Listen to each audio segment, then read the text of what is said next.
Hello students and welcome back to made BMS channel. तो आज का जो लेक्चर होने वाला है वो एक ऑडियो लेक्चर होने वाला है और आज के हम इस लेक्चर में जो टॉपिक कवर करने वाले हैं वो है कूपी पक्व कल्पना। तो सबसे पहले हम देखते हैं इसकी डेफिनेशन, जिसके अकॉर्डिंग है कूप्याम अग्नि नाम पक्वम यद औषधम, यानी कि जो औषधि है जिसे हम कूपी में डाल करके और अग्नि में पाक के द्वारा बनाने वाले हैं उसे हम कूपी पक्व कल्पना कहते हैं। सो मैं रिपीट कर रही हूँ, कूप्याम अग्निनाम पक्वम यद औषधम तत् कूपी पक्व कल्पनम। नेक्स्ट अगर हम बात करते हैं कूपी पक्व कल्पना के बारे में, तो सबसे पहले इसका जो वर्णन है वो यशोधर भट्ट के द्वारा हमें मिलता है।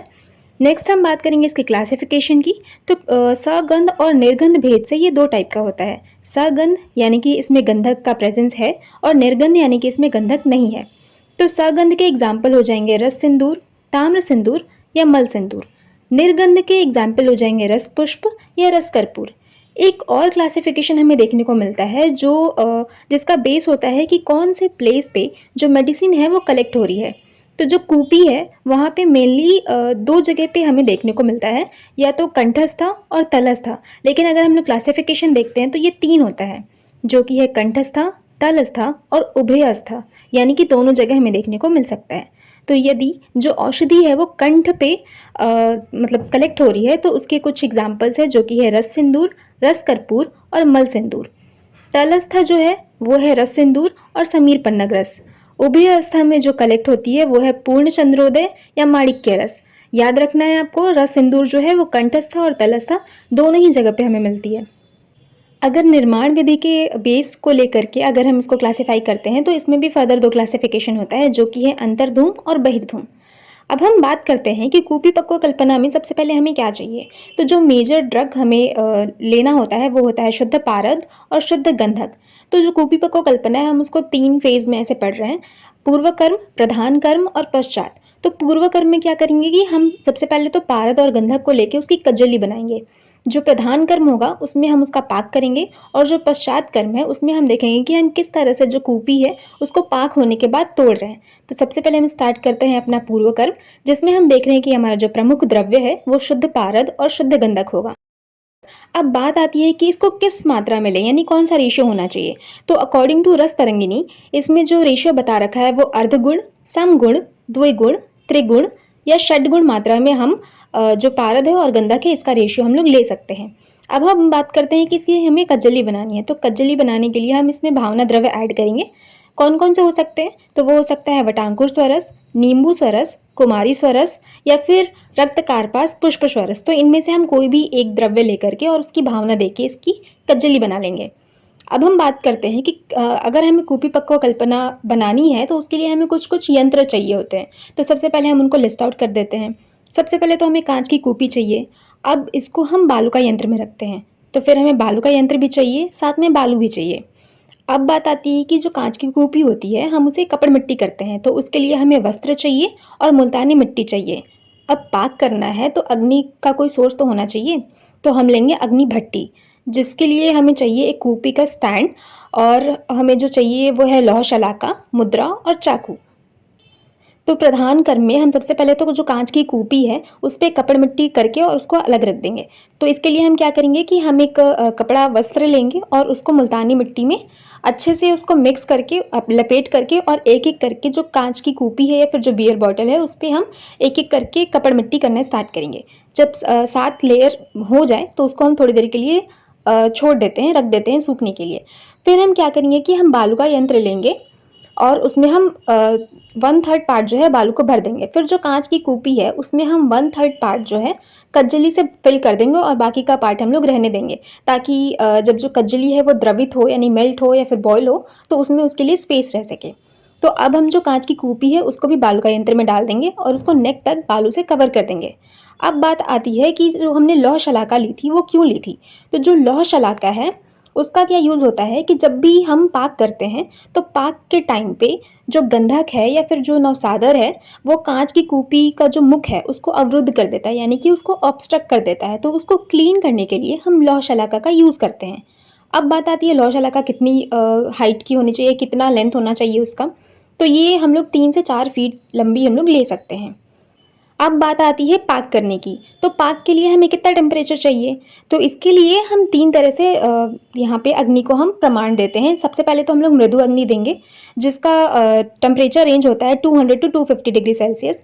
तो इसमें क्या होता है कि मृदु पाक के टाइम पे जो कज्जली है वो धीरे-धीरे से द्रवित होना स्टार्ट हो जाती है, यानी कि मेल्ट होना स्टार्ट हो जाती है। फिर हम लोग देंगे इसको मध्यम अग्नि। मध्यम अग्नि होती है 250 से लेके 450 तक। तो यहाँ पे जो कज्जली है अब उबलने लगती है, साथ ही साथ हमें इसमें फ्यूम्स देखने को मिलेंगे और ज्वाला भी देखने को मिलती है। जब ये ज्वाला धीरे धीरे शांत हो जाए तो इस पॉइंट पे हमें इसका मुद्रण करना है। मुद्रण क्या होता है कि जो कांच की कूपी है उसका जो मुख है हम लोग उसको अच्छे से बंद कर देंगे। अब बंद करने के लिए या तो हम मदन मुद्रा यूज़ करते हैं या तो हठ मुद्रा, लेकिन अगर ये ना हो तो हम मुल्तानी मिट्टी या फिर वस्त्र का यूज़ करके उसको अच्छे से हम लोग कवर कर सकते हैं या बंद कर सकते हैं। अब मध्यम पाक तक तो हमने देख लिया। अब इसके बाद क्या करते हैं कि 450 डिग्री से लेके 650 डिग्री सेल्सियस तक टेम्परेचर देते हैं, जो कि है तीव्र अग्नि, और इस पे हम लोग इसका पाक करते हैं। ये रही हमारे पाक की बात। अभी जो मैं मुद्रण की बात बता रही थी तो उसमें कुछ और भी पॉइंट्स है जिसका हमें ध्यान देना पड़ता है मुद्रण के टाइम पे।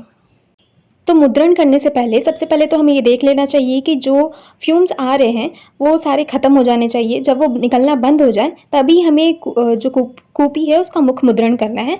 नेक्स्ट पॉइंट है कि अगर हम लोग चारों तरफ से अंधेरा करके और कूपी के अंदर हम लोग देखते हैं तो वहाँ पे हमें रक्तवर्ण की या फिर सूर्य के प्रकाश की तरह हमें देखने को मिलता है। नेक्स्ट है कि अगर हम लोग शीत शलाका जो है अगर उसको हम लोग कूपी के अंदर डालते हैं तो वहाँ पे जो धुआं है वो नहीं लगेगा, क्योंकि मैंने बताया कि फ्यूम्स बंद हो जाएगा। ठीक है।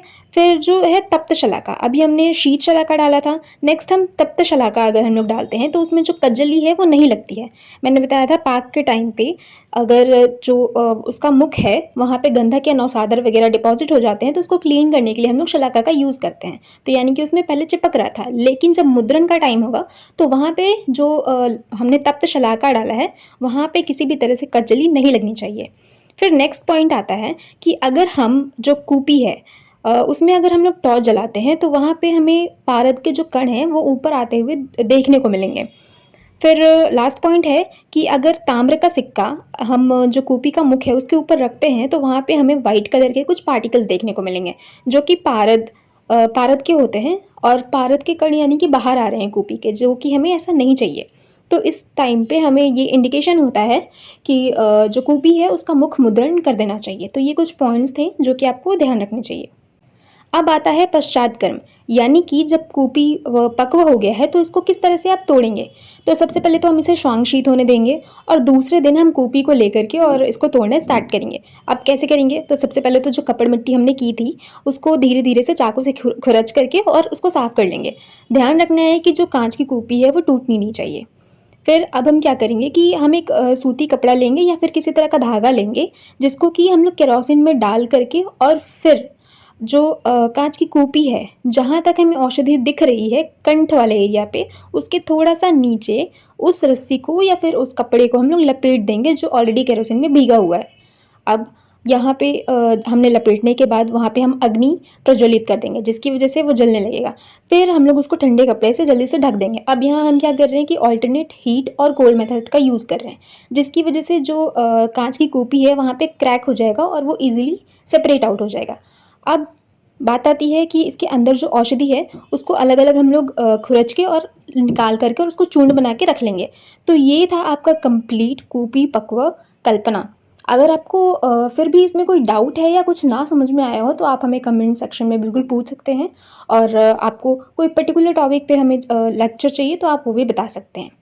If you understand the lecture, then please do like, comment and share the video. And if you are new to the channel, then please do subscribe our channel. Thank you.